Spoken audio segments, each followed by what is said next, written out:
Hey guys, welcome back to my channel. Today we are continuing with the My Book, My Thoughts, Read Along With Me series, where we are reading my first book in my series, Show You No Mercy, chapters 4 and 5.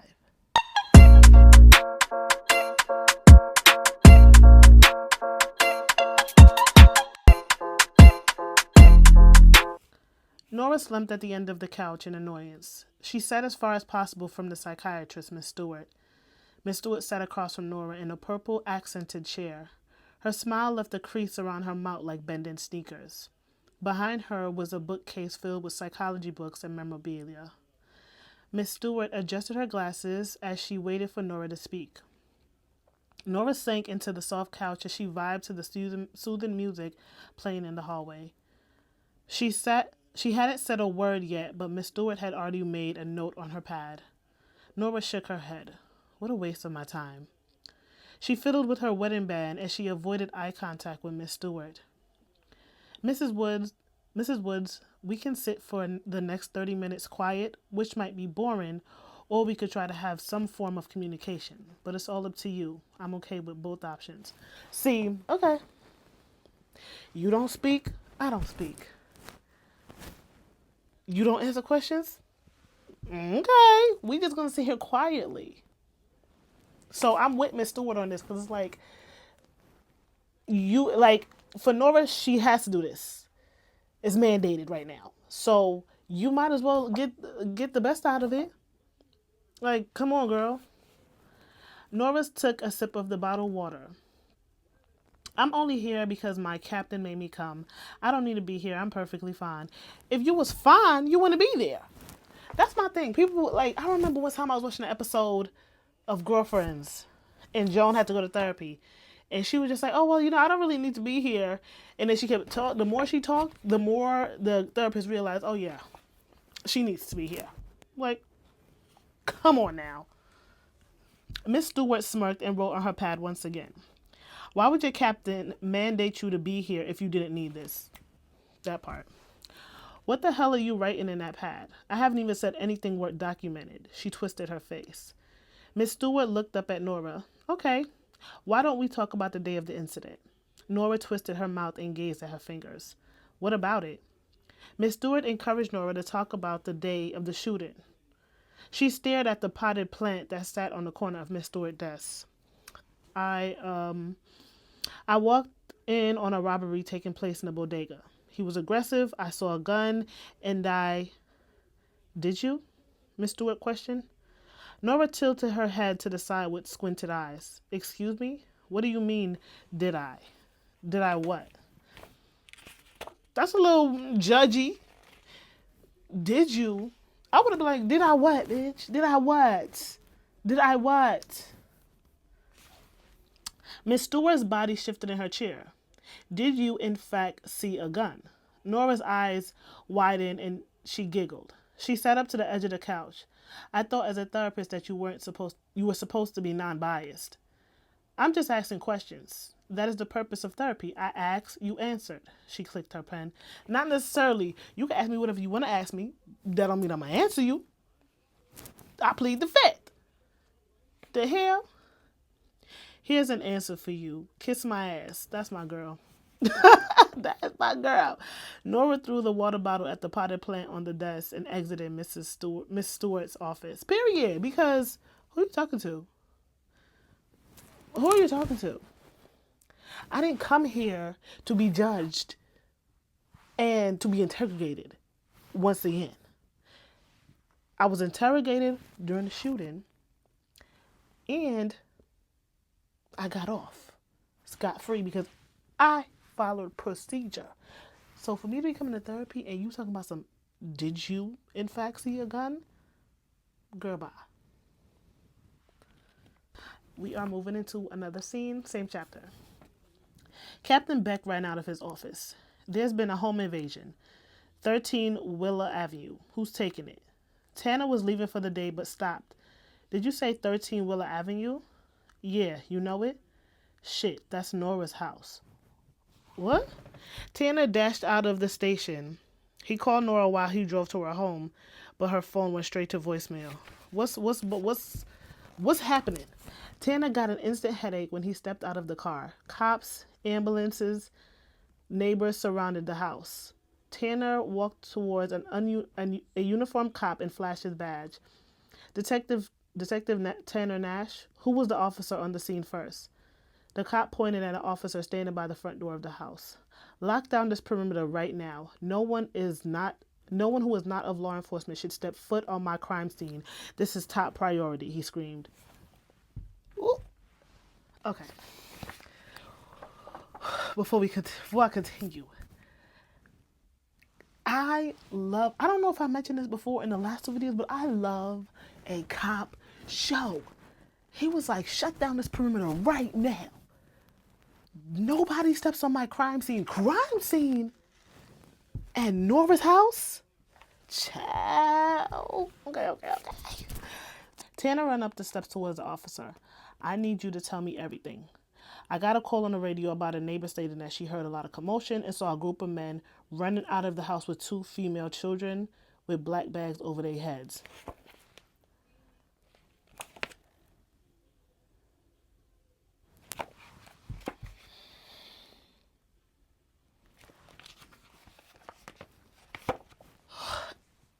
You ever read something and you can like see it in your head? That's how I feel right now. And I'm seeing the scene play out. They at the house.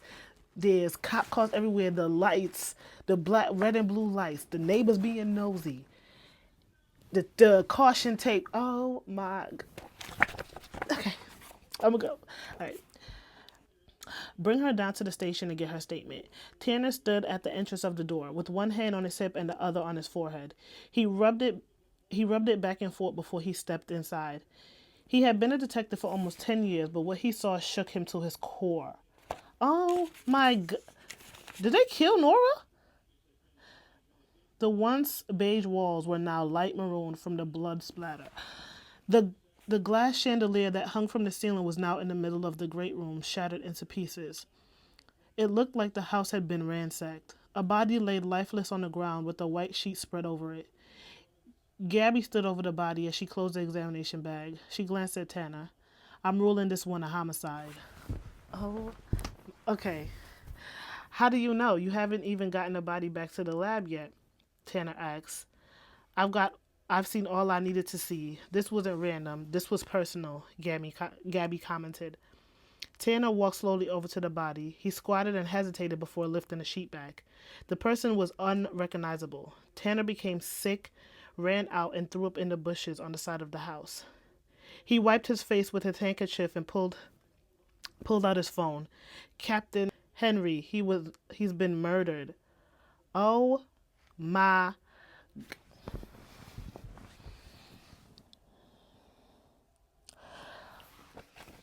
Let's recap last week. We read chapters 2 and 3, right?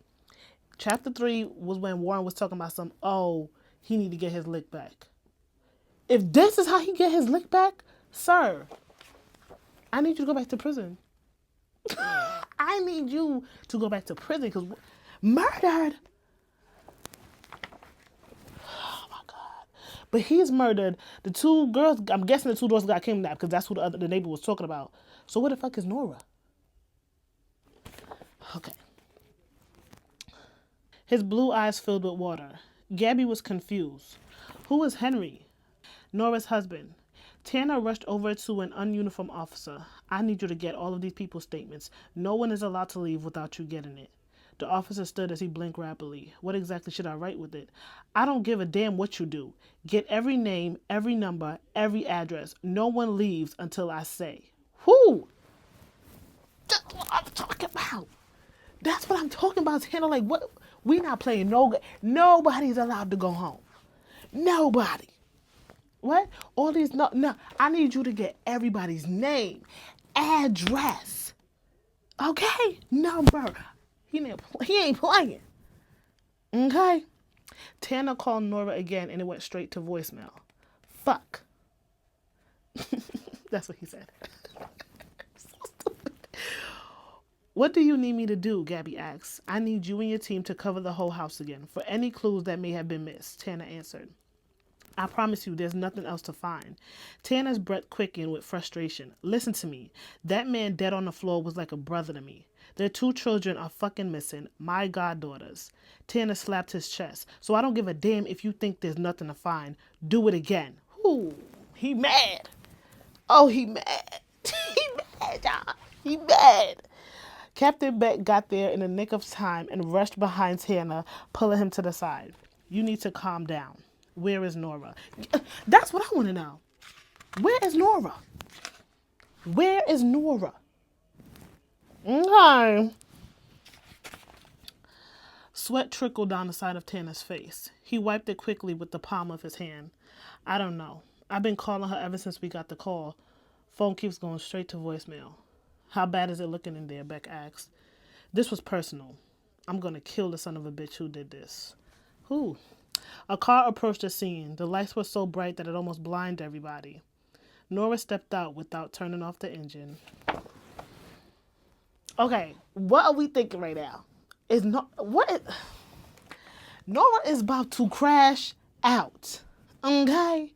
Not her daughters, not her little white husband. Child. Okay, now we are getting into chapter 5. Ooh. Nora quickly got out of the car. That night it was bitterly cold with a brisk of wind. She gripped her jacket. Tanner spotted her and walked towards her before she could get to the house. Nora, Tanner said.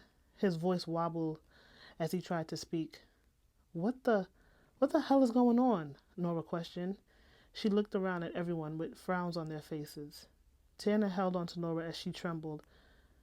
We need to talk, Tanner replied. He placed his hands on her forearms. She pushed him off. She knew something bad had happened. No. Where's Henry? Where are my girls? Tanner was at a loss for words. Nora, I'm so sorry. Shut up. Where is my family? She shoved him as he tried to prevent her from seeing Henry's body. Ooh. Can you imagine you get home and you see a whole bunch of cop cars, ambulance, just neighbor, everybody outside, red and blue everywhere? It's like, what the hell is happening right now? Honestly, I don't even know how to react. I feel like I would be so in shock. I wouldn't even be able to speak. Nah, I'm lying. I'm like, what the fuck is going on? A matter of fact, I'd probably just run straight into my house. I wouldn't even, Tanner, what? Move out my way. Or get hit, get punched, get shot, whatever it is, but move out my way. Okay? Child. Move. Stop. Let me go. Her voice quivered as she tried to speak. Please let me go. Tanner turned red slowly, holding back tears. Nora, please, listen to me. Her eyes widened and her body froze when the coroner took Henry's body out of the house, covered with a white blanket. She gasped. Tanner, let me see, she pleaded. He released her and she walked towards the coroner. Her hands shook in fear as she attempted to pull back the blanket. She turned to Tanner. I can't do this, she cried. He pulled himself together and pulled back the blanket. She stood in silence as she looked at Henry's lifeless body. She placed her hand on Tanner's arm. Her knees buckled, and she felt a sharp pain in her stomach. She fell to the ground and screamed in agony. Tanner attempted to pick her up, but she had completely lost it. What? Of course she's gonna lose it. What are we talking about right now, right? She just came home to find her house vandalized, her husband dead, and her 2 daughters gone. Oh, it's about to be a full-out war up in this bitch, okay? A full-out war. Moments had passed, and Tanner was able to get her inside the house. She sat on the couch, rocking back and forth, shaking her head. She stopped moving and stood up. Where is Sage and Avery? Tanner looked over at Captain Beck. They're gone, he answered. Gone? Gone? First of all, if I ask you where my daughter's at, you tell me they're gone, I'm lighting this whole thing up. Yep. I'm going off because where are they? What, are y'all looking for them? What's happening? Like, gone? This ain't gone, girl. Where are my kids? What the hell do you mean gone? Nora screamed. That part. They were kidnapped, he replied. He placed his hand on her shoulder in hopes of calming her down, but that did no good. Of course, it's not gonna do no good. Don't touch me. I'm not in a touching kind of mood. Where's my kids? What the hell are all these officers doing standing around? Nora walked towards the front door. Why the hell aren't they looking for my daughters? Listen, Nora, we are doing everything we can. We've called in the FBI. The only thing left for us to do is wait, Captain Beck said. Nora walked up to Beck. Well, waiting isn't good enough. I am not going to sit around here waiting for my daughter's dead bodies to turn up. She slammed a glass of water on the coffee table, the only thing still intact. Yeah, I'm not about to sit around for my daughters to die. The hell are you talking about? Because we don't know the time, right? So this is my thing. Let's say she got home around 10 o'clock. Her daughters were taken, let's say 9 o'clock. It is now 1 o'clock in the morning. You think I'm waiting on FBI? You think I'm waiting on FBI? Yeah, right.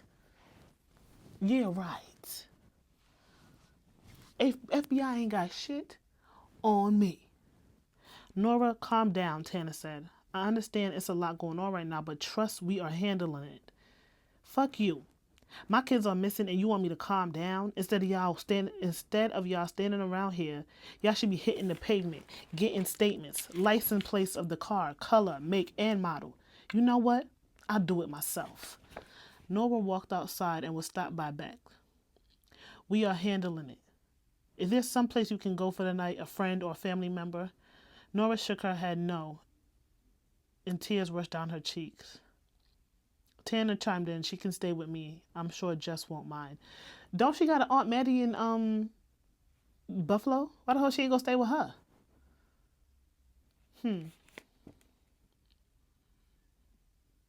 See, when I rewrite this book, I'm definitely going to make that make sense. Cause girl, you got an Aunt Maddie. Unless she's not fucking with her Aunt Maddie, and then that's understandable because you know Aunt Maddie gave Sage Laverne's number, so that could be also like she's just like I'm not messing with her. That's right now. I don't got nobody to stay with. New scene, same chapter. Nora laid still, unable to move her body. Pressure began to build in her chest as she forgot to breathe. She laid, eyeing the chipped paint on the wall. Her eyes were still red from crying herself to sleep. She just couldn't bear to think that the love of her life was murdered, and she wasn't there to protect him. Once getting the feeling back in her... Hold on. She think about the guy, her husband? I mean, granted, that was her husband. Yes, sorry. But I would have been focused on getting my kids. Okay? My kids. But okay. Once getting the feeling back in her body, she sat up in the bed and stared at her wedding band. She was in a daze and didn't hear the knock at the door. You hungry? Tanner asked with his head halfway in the door. Jess, Tanner, and Nora sat at the dining room table in silence. Nora didn't touch her food. He gazed over at her. Everything okay with the food? I'm not as hungry as I thought, she responded. Jess tried to break the tension. Well, I'm happy to finally meet you. Tanner talks about you all the time. All bad things, I hope, Nora said sarcastically. Tanner got up from the table. He slid his feet into his black penny loafers. I'm about to head into the station. Don't have too much fun without me. He took one last piece of bacon strip and headed for the door. Nora followed behind him. I'm coming with you. No, it wasn't a question. Tanner and Nora were interrupted by a knock at the door. Two uniformed officers stood in the door entrance. A slightly older male approached wearing blue pants with a loose-fitted gray button-up. He grinned, exposing his yellow teeth as he pulled out a paper from his coat. Tanner recognized him from the station. Detective Morris. What are you doing here? He asked. I have an update for Detective Nora Woods, he said with a smirk. She stepped eagerly outside and was met with handcuffs. Whoa. Handcuffs? Nora Woods, you are under arrest for the murder of Henry Woods and the kidnapping of Sage and Avery Woods. You have the right to remain silent. Morris read her rights.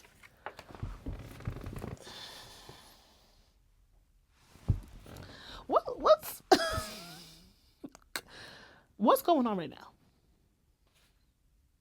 She's under arrest for her murder and the kidnapping of her kids. Nora, what the hell is going on, girl? What did you do? Okay, hold on. Nora glanced at Tanner as his mouth fell to the ground. Her body had frozen momentarily before she found her voice. What the hell is going on? She yelled. Morris continued. Anything you say can be used against you in court. You have the right to win. Nora continued to fight as she was being arrested. She threw her head back, knocking the officer in his nose, and she was thrown to the ground. Tanner was met with a fist to his chest trying to help her. She laid face down on the concrete with a gun pointed at her. Stop resisting or I will shoot, one uniform officer screamed while holding his bloody nose. The other officer felt the cold barrel caress his head. Drop your weapon this instant, Tanner demanded. Everyone just relax. This is all just a misunderstanding, Morris smiled. Morris helped her up and led Nora to the police car and placed her in the back seat. Tanner followed behind. What the hell is going on? Like, no, for real. Like, that was the end of chapter 4. But honestly, I think I might read chapter 5. Nora perched on the edge of the wooden chair as she intertwined her fingers. The small and enclosed room would make anyone feel suffocated. But Nora's posture was perfect. It had been 3 hours since she was hauled in by Detective Morris. Without blinking, she glared at the two-way mirror and smirked confidently. Girl, I wouldn't smirk if I was you. You black. You've been arrested. Do you think they give a damn if you a cop or not? You think they give a damn? You're a black woman in America. They don't give a damn. They will pin this on you even if you did nothing. Okay? On the opposite side of the mirror, Captain Beck and Detective Morris stood. You son of a bitch, Tanner yelled as he approached Morris. He shoved him against the wall. Captain Beck broke it up. Nash, calm down. What's going on here? Tanner's breath elevated. He dragged Nora out of my house and accused her of killing Henry. This has to be some sort of joke. Tanner stared at Captain Beck, hoping to get reassurance that a mistake had been made. Beck lowered his head, breaking eye contact with Tanner. Cap, you know Nora. She would never do anything like this. Someone is setting her up. Let me talk to her, he pleaded. Beck handed Morris a file. Tanner, I know you have a close bond with her, but the evidence speaks for itself. This is not your case. I don't want you anywhere near this. Morris smiled at Tanner as he entered the room. Morris slammed the manila folder on the steel table, and Nora didn't blink. Before we talk, I just need to remind you of your rights. Is that okay with you? Morris asked. Silence. Without a response, he continued to read Nora her rights. She leaned in and placed her elbows on the wobbly table. She maintained eye contact as Morris read. Do you understand your rights? You probably heard these before, huh? He smiled. I don't like him. Like, what's so funny to you? What is so funny about a woman being accused of murdering her husband and kidnapping her daughters? What's the joke? It's given jealousy, envy, hateration, because she's the best detective in the station. Oh, that rhymes. Okay, I'm about to start writing raps. It's giving jealousy, envy, hateration, because she's the best detective in the station. Period. Bars. She ignored him. Did you comprehend what I read to you? He asked again. Nora continued to ignore him as she stared directly in his face. If you have something to say, if you didn't have anything to do with this murder, this is your chance to talk. Okay, good cop, she smirked. No, usually I'm a prick. You look like a prick, she shot back. The door swung open and Captain Beck entered. He pounded his fist against the tabletop. That's enough, Nora. I'm done with the bullshit. Your ass is facing real jail time. You better start talking, and you better start talking now, Beck yelled as he sighed heavily. How is she facing jail time? What is happening right now? Nora leaned back in a chair and crossed her arms over her chest. Yes, I understand my rights, she answered. Beck hovered over the table and placed his hands in his pocket. Where were you the night of January 25th? It was my day off. You know, and you know that. Beck placed his behind on the gray steel table and pointed his finger in Nora's face. Where were you? He grilled. Nora eyed the two-way mirror, knowing that Tanner was on the other side. She smeared the sweat from her palms on the side of her pants and swallowed. Her dilated pupils shifted around the enclosed room. Morris opened the folder, exposing the pictures of her husband's dead body. She felt her gut tightening. She pushed away from the table and stood up. What the hell are you trying to do? I had nothing to do with Henry's murder. Instead of interviewing me, you should be out there looking for my fucking daughters, she yelled. No, for real. What is the purpose of this? Like, what are we... You should be looking for my daughters, not interviewing me. But you know, they always say it's always a spouse is usually, the person that did it. But the real question is, where the hell was Nora? Baby girl, where were you? It was your day off, but you didn't answer that question. Where were you? Interesting. Morris pointed to the gruesome pictures. Let me refresh your memory because you obviously forgot. Your husband is dead, your daughters are gone, and the only one left standing is you. The only person who has something to gain from your husband's untimely death is you. Nora's eyes squished together as the heat in her body began to rise. Baffled by his statement, she questioned, what could I have possibly gained from the death of my husband? I could think of $100 million worth of reasons, but I'll start with his life insurance policy first, Morris replied. Honestly, I don't like how I wrote this. Not like the scene itself, but like the whole insurance policy thing. I feel like I could have done something differently there. But of course, when I do rewrite it, it's definitely going to be better than this. It's still going to be the same concept, her getting arrested, them thinking that she did it. But I feel like I needed to go deeper into writing this particular plot of the story with her being the number one suspect. So I'm definitely going to fix that.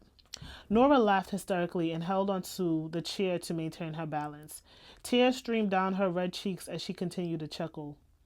Beck and Morris looked at her, unamused by her antics. Did I say something funny? Morris asked. Apparently, because I'm cackling too. Cackling. What are we talking about? This is the evidence against me. My husband and I both took out life insurance policy. That's what married people with children do. That proves nothing. She smiled. She placed her hands on her hips. It honestly doesn't prove anything if they both took out life insurance policy on each other. Now, what would be suspicious is the time of when the insurance policy was taken out. That is not in the story. So that could be if I do want to continue with the whole insurance policy thing, that will be something I will put in to this part of the plot if I want to continue with that. I don't know, but I am thinking about changing up that part when I rewrite it. But let's go. Morris pulled at his collar and pushed over another picture of the back door of Nora's house. He continued to question her about the door being unlocked. He insisted that she left the door unlocked purposely. I don't know what judge signed off on this arrest, but you have 72 hours to hold me before you have to let me go. So please, put me in a cell so I can get some rest, she demanded. That part, because what judge would sign off on this? This is stupid. It got to be a judge that don't like her, because you telling me you brought this case to a judge that was like, yeah, she needs to be arrested because of life insurance policy and because the back door was open? It could have been one of the girls' daughters that left that back door open. It literally could have been anybody. But y'all assuming it is Nora? What judge is stupid enough to sign off on that? Before exiting, Beck requested that Nora turn in her service pistol, but she did not have it on her. Tanner shook his head in disappointment as Morris re-entered the hallway. Even if she did do this, Nora is smart enough not to get caught. This was a waste of taxpayers' dollars. He marched away. Nora exposed her chipped French nails as she gripped her hands around the cold metal bars. I'm going to find my daughters one way or another, she thought to herself. Whew. That was the end of chapter 6. I don't know what the hell's going to happen. But, like, this is my whole thing, right? The whole her being accused and a judge signing off on what the door being open, the back door being open, and the life insurance policy thing. Again, like I mentioned before, depending on the timing of it. But then again, she's a detective. Would she really be stupid enough to take out a life insurance policy like a few days before she planned on getting him killed or killing him? That's dumb. She would know better than that. So obviously, if she took out this life insurance policy, it would be like a year in advance. I mean, that's what I would do. If I'm a detective, matter of fact, whomever, if I'm a detective and I take out a life insurance policy on my man and I say I'm getting back millions of dollars if he dies, I'm not going to kill him days or weeks after we took out that life insurance policy. That's stupid. I'm going to do it a year and a half later. You know what I'm saying? Where it's just like, oh my God, what the hell? Because then you come to me about life insurance policy. Sir, if I want to kill my husband, I would have killed him when I took out the life insurance policy. If, you know, if I was stupid, I would have done that. But obviously, I have better sense than that. If I was trying to get away with murder, yeah, no. And I noticed I see that a lot in some movies and stuff like that where they be taking out life insurance policy and then like within a month or two, the significant other dies. Are you dumb? Of course, you're going to be the first one they look at. Are you dumb?